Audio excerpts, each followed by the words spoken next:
When we hear the phrase millions against 1%, images pop up in our heads.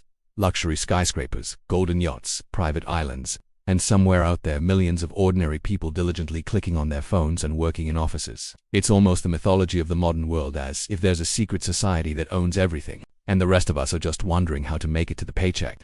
But the main thing is that this is not a conspiracy theory. This is a real picture of the economic and psychological system in which we all live. And here's the question. How can you not become a victim of this system? Not turn into an NPC, but start to really influence your fate? First, let's look at why this gap appeared in the first place. It all starts with how the modern economy and information society work. In any system, there are rules that are invented by those who hold a resource, be it money, knowledge, connections, or power. Traditionally, everything was based on the fact that the chosen ones controlled the flows and the rest play their game. In the 20th century, these were factories.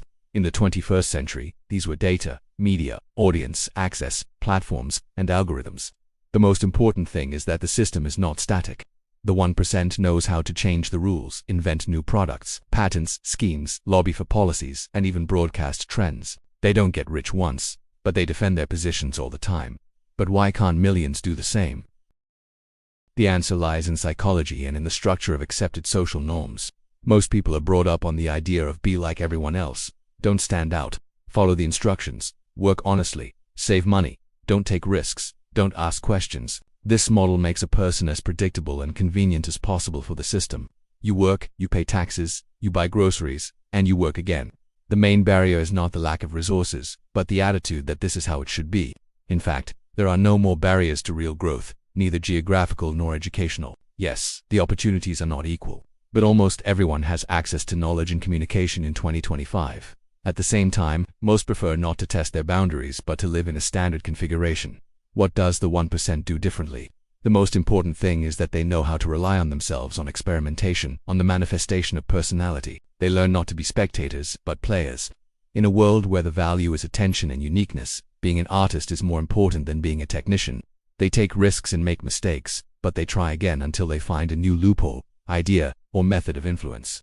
What is the trap of the system for the majority? It works in such a way that people think that they can improve their lives only through hard work within the framework of a template career, mortgage, savings. But the real change is the dexterity of thinking and the attitude to create value. Not waiting for someone to open the door, but building the path yourself. The key idea is simple. If you don't set your own rules, you'll play by someone else's rules. Moreover, it is not necessary to go against the whole world. It is enough at least to understand where it is possible to act outside the scenario. Here are the main ways to avoid becoming a victim of the system. Conscious thinking.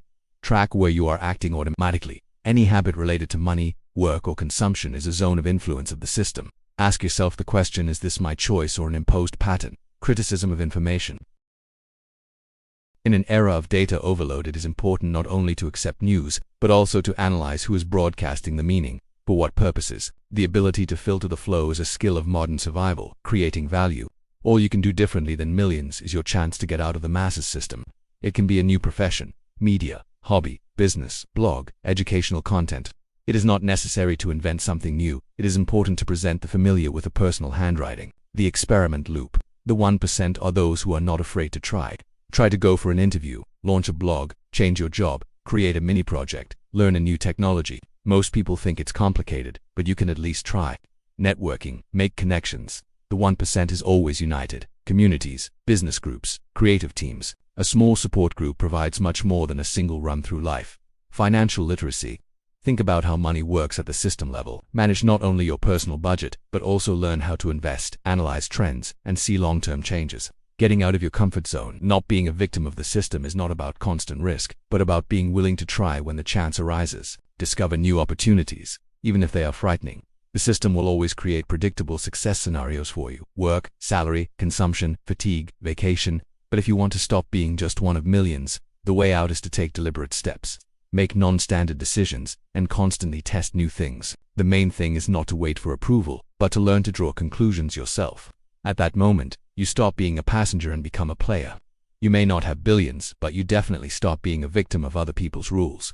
The strongest difference between successful people is not resources, but consideration of their strengths and weaknesses, and the ability to move beyond the instructions.